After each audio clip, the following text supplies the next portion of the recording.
So நம்ம இன்றைக்கி வந்து நெல்லிக்காய் சட்னி பார்க்க போகிறோம். நெல்லிக்காய் வந்து பார்த்திங்கன்னா ஹார்ட்டுக்கு எல்லாத்துக்குமே ரொம்ப நல்லது. டெய்லியுமே ஒரு நெல்லிக்காய் சாப்பிட சொல்கிறாங்க. ஸோ நம்ம வந்து அந்த நெல்லிக்காய் வந்து சட்னி இல்லைனா வந்து ஜூஸு இந்த மாதிரி நெல்லிக்காய் சாதம் அந்த மாதிரி எல்லா வெரைட்டியாகவும் எடுத்துக்கலாம்.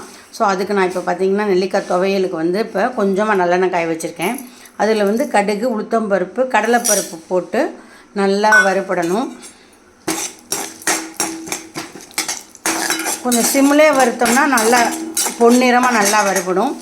அப்படி வறுக்கணும். இப்படி பாதி வறுபட்டு இருக்கையில் கொஞ்சமாக வர மல்லி, ஜீரகம் கொஞ்சம் அது போடுறோம். அதோடு வந்து நம்ம அதை வறுத்துட்டு அதோடு வந்து ஒரு ஸ்பூன் வந்து பெருங்காயம் தூள் போடுறோம்.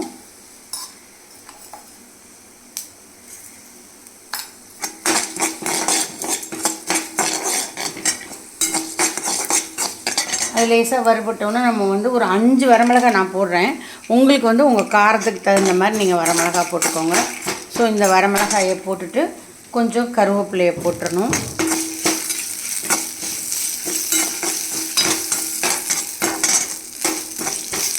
அது வறுபட்டவுடனே நம்ம வந்து ஒரு 5-6 சின்ன வெங்காயம் நறுக்கி வச்சுருக்கோம். அதை வந்து நம்ம வந்து போட்டுடணும்.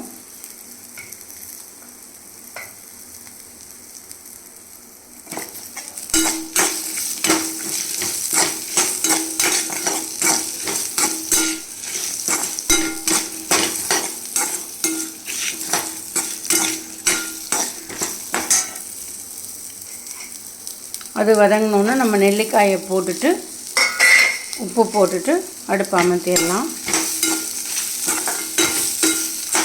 இதோட வந்து ஒரு சின்ன சொலை புளி வச்சு நம்ம இதை ஆறணுன்னு அரைக்க வேண்டியது தான்.